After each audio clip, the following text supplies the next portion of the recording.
Fans, welcome to another edition of Ranger Sports Weekly for the 2015-16 Ranger Men's Basketball Preview. I'm joined here today by new head men's basketball coach, Mr. Brad Franz, whom is also a former administrator here at Northwestern Oklahoma State. Coach Franz, how are you today? Very good, Travis. I appreciate you joining me on the show today for the preseason men's basketball preview. Coach, first and foremost, before we jump into the coaching background, which is pretty impressive to say the least, you were an administrator for many years here at Northwestern Oklahoma State. For those who may not know the familiarity that you have for the culture here, you first started as Chief Student Affairs Officer, then you were Dean of Student Services and Enrollment Management, in addition to becoming Vice President for Student Affairs and Enrollment Management. Then you left Northwestern, went to Otero Junior College in La Junta, Colorado, where you were for a long period of time. Describe all the various administrative roles and the challenges of being in these roles, and what was the deciding factor in making you wanting to make the return back to coach the game of basketball again? Well, first and foremost, during my stay at Northwestern, I've worked for great people. When the opportunity was presented by Dr. Cunningham and Athletic Director Andy Carter, it was just an opportunity that I felt like this is where my roots were. My wife and her family were from here.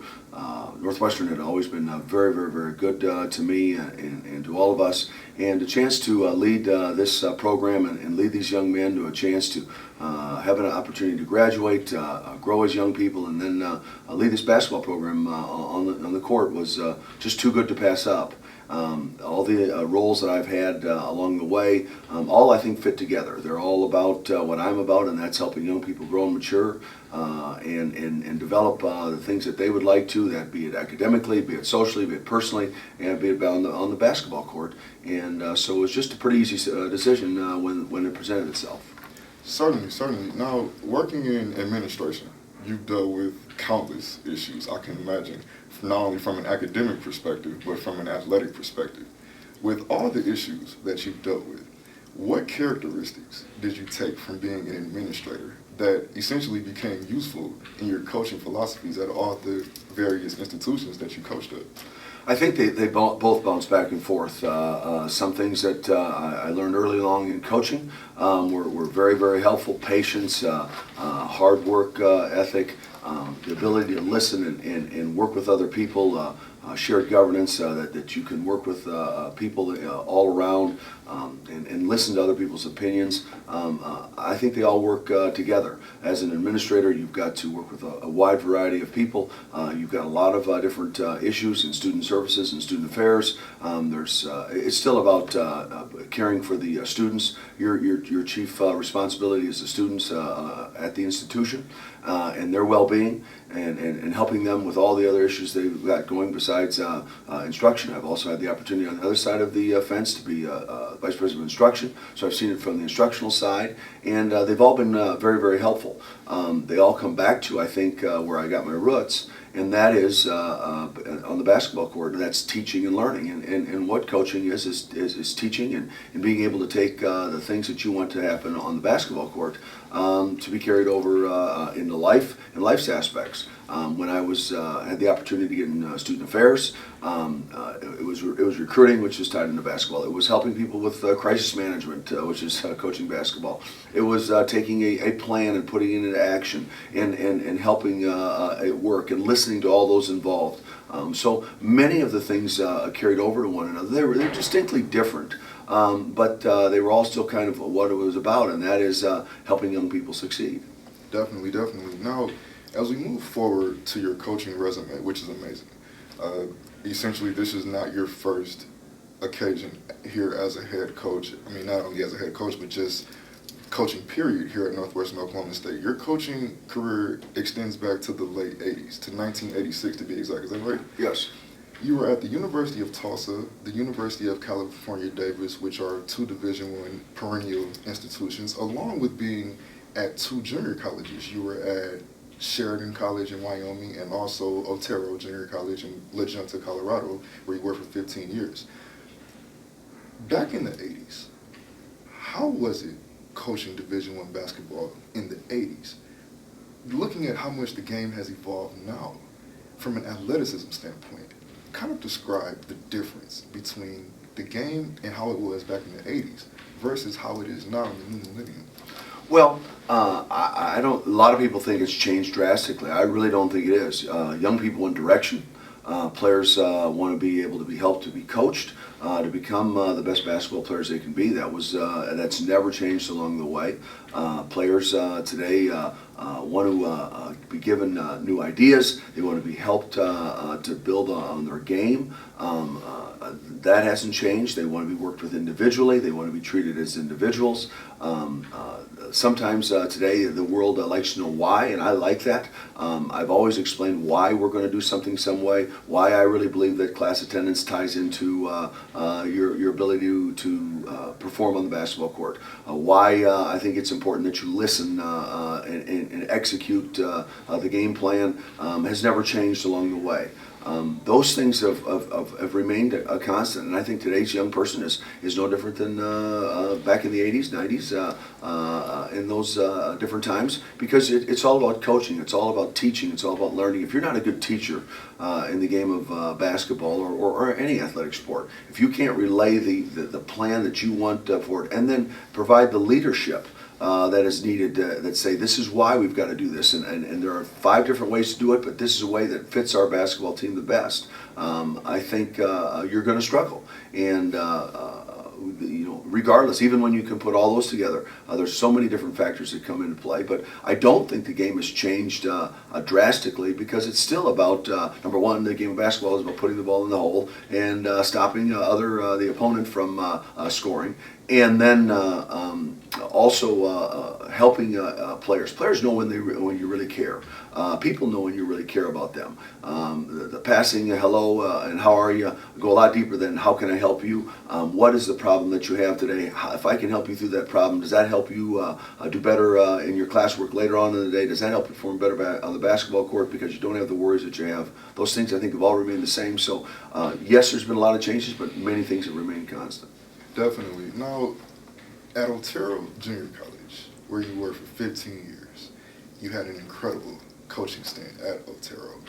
You were also not only head coach there, you were athletic director, essentially. And the one thing that I found interesting was that being there for a 15-year period, between being a head coach and being in the athletic administrative aspect, explain how you first got affiliated with Otero Junior College in La Junta, Colorado.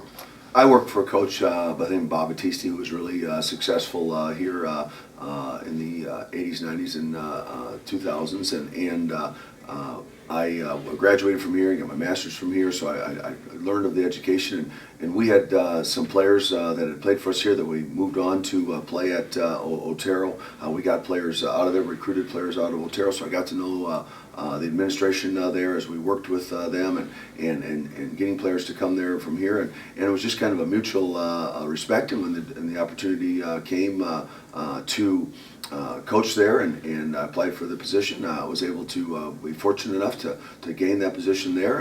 And while at Otero, I changed roles a number of different times, from coaching to AD to Chief Student Affairs. And so I just, it was kind of a unique situation of how I learned about Otero. I didn't have any ties in there, but they liked the things that I promoted, and that was success of the student athlete in a variety of different ways, not just as a basketball player. And it was a good match, and one that was good for a long time. Now, in addition to the coaching stint at Otero, you had a fascinating coaching tenure while you were there, compiling 88 wins and a 56-loss record. And that was that within a 15-year span while you were there, or was that kind of, how did that kind of work? My first 6 years there, I was head men's basketball coach and athletic director. And that was when I coached. We had a very good run. I had quality student athletes.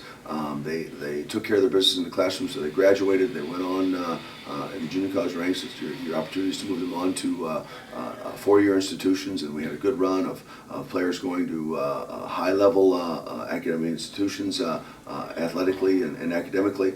And so that happened early on, and then I stayed the athletic director the whole time I was there, and then continued on in other roles, and then got the opportunity to come to Northwestern. Prior to that at Otero, I was at, like you said, Northwestern a couple of times as an assistant coach. I was at the University of California, Davis, University of Tulsa, Sheridan Junior College. So I was a few places along the way that had really helped shape my athletic coaching career. Now, while you were at Otero, you also had a lot of championship hardware that you attained, which you attained first. You guys were conference champions in addition to finishing in a couple of second place finishes, along with being in the postseason. The postseason appearance in the National Junior College Athletic Association. You guys made it to the Region 9 tournament. But what's most interesting, and I'm sure this is going to be interesting to our viewers, you had 25 sophomores in a 3-year period that you sent to 4-year Division I institutions. That's astounding. Explain the recruiting and networking process for Division I basketball while you were at Otero. That's pretty incredible to send 25 sophomores to 4-year Division I institutions.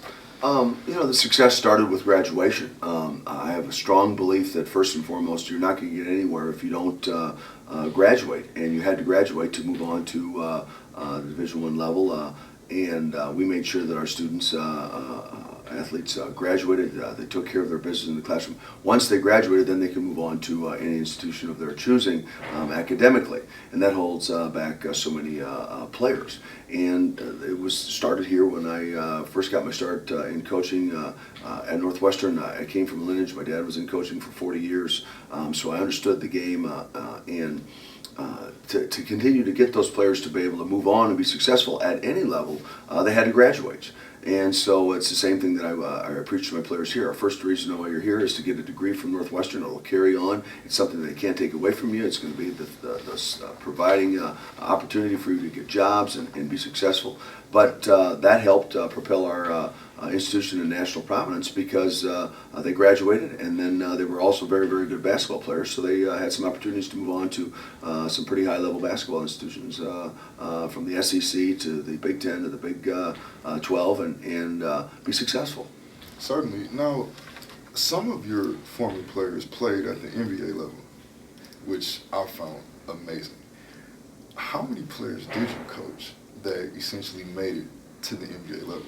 I had one that spent about 10 years in the NBA, Darvin Ham, who's now an assistant coach at that level. Was very successful in junior college. He was very successful at Texas Tech University. We had a young man who's now a Division I assistant coach. Was the last cut of the Phoenix Suns.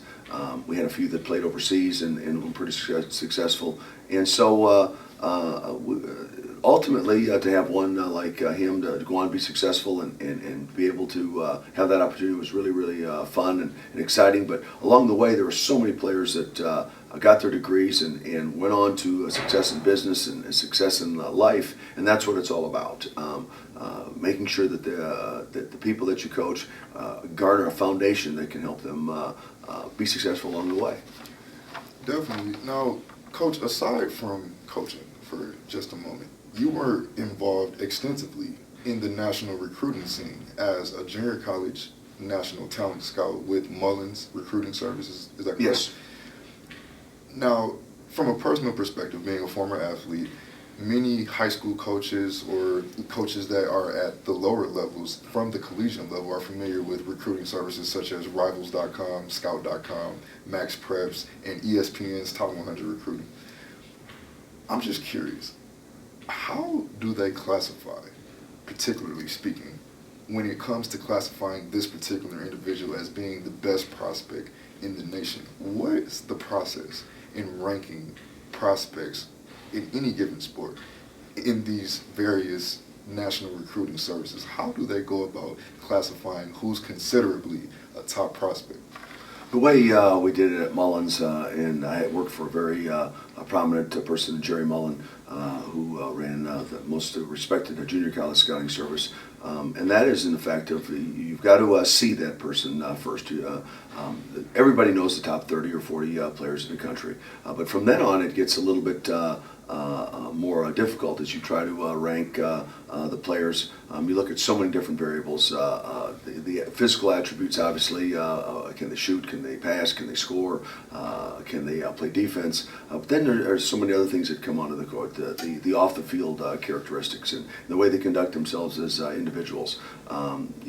They become such a factor. And during my time with Mullins, that was a big thing that we really try to look at, is were they going to be successful as students. When they brought them in from the junior college level, they could be a very high level player, but if they were going to be suspect academically, they were maybe only going to last 1 year there and they were going to be out. So we really tried to focus on that. We had a distinct rule that we didn't rank anybody that we had never seen.